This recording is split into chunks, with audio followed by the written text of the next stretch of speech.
you meet Norwegians who say Norway has got the best democracy in the world. You go to Ireland and they talk fantastically about themselves, whereas here you're critical of it. You sort of say, well, it's not quite good enough, it needs to be changed, and we've got too many referendums, we don't deliberate, and in many ways you were sort of really up for learning, from your mistakes, actually becoming responsible by doing it. And there is the best way of practicing democracy, or learning democracy, is by practicing it. Democracy is like riding a bicycle. Once you get it, but you can still improve various. But I actually quite not sure how you improve riding a bicycle, but different metaphor. So I think that's part of it. And I think what is interesting when you say about what can be improved upon it, and I recently did a survey or a study for the Foreign Office in Britain about referendum regulation around the world. And what I thought was interesting about it was that the legislation here in Taiwan is actually, in some ways, the one that other countries would want to emulate.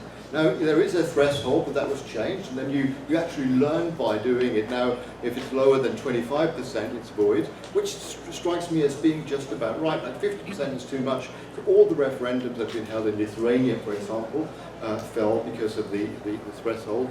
In Switzerland, you don't have that threshold, so sometimes things can pass through with relatively small majorities, which may be a problem. I don't necessarily think it's a problem, but that might be one of the problems. And then also you say we don't have enough time to think about things.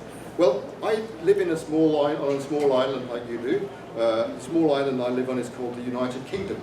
But we had a referendum on a thing called Brexit, which wasn't exactly the way that the Prime Minister had wanted it.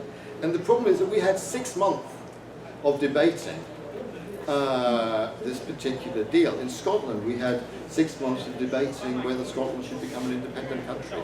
And I think what is interesting about all these referendums, you don't really need a lot of time to deliberate. I mean, you can also, there's analysis, paralysis by analysis or death by too much analysing things. Like in the case of Brexit, I'm not an economist, but I can sort of see that, if we don't have a market, if 49% of our export goes to the EU, then as a nation of shopkeepers, as we are, it is slightly problematic to not have close ties with those. So for me, it was an economic argument. For other people who voted against Brexit, who had all these months to debate this, they said, well, it's not about economics. We're happy to take a 10% knock in our economy, because what we want to be is free. And I was then, for the benefit of the Americans, I would sort of quote them, Bobby McGee, freedom's just another word for nothing left to lose, which, people say, yeah, it's fine, we're happy to be poor. One of the politicians, a member of cabinet, says, I would rather eat grass than be part of the EU. Now that's not necessarily a commonly shared view, but I think the point is that if you have a referendum and you've got too much time to debate it, then it also becomes much more bitter. I think sometimes here there is the built-in threshold.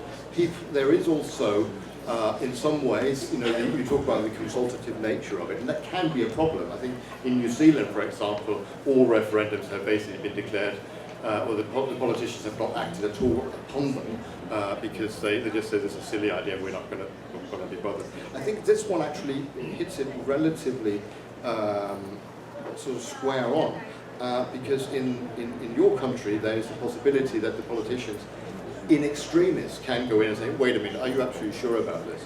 So I think there are the checks and balances. You have a balanced constitution, like, the likes of Aristotle and Machiavelli would have been proud of Taiwan and said, well, that's the way to go.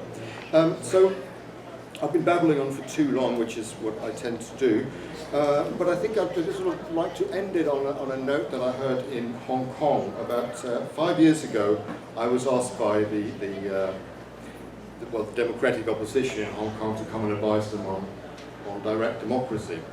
And one of them said, we have a saying in Hong Kong, which I think is also a saying here in Taiwan. I've checked it with you, and I even have the transcription of it in Chinese, which is that 3 stupid shoemakers know more than the wise man. I don't know if it's shoemakers or but 3 stupid people, but basically the collective wisdom of the people outweighs the singular wisdom of even the wisest man. And I think that in some ways is what you are on the,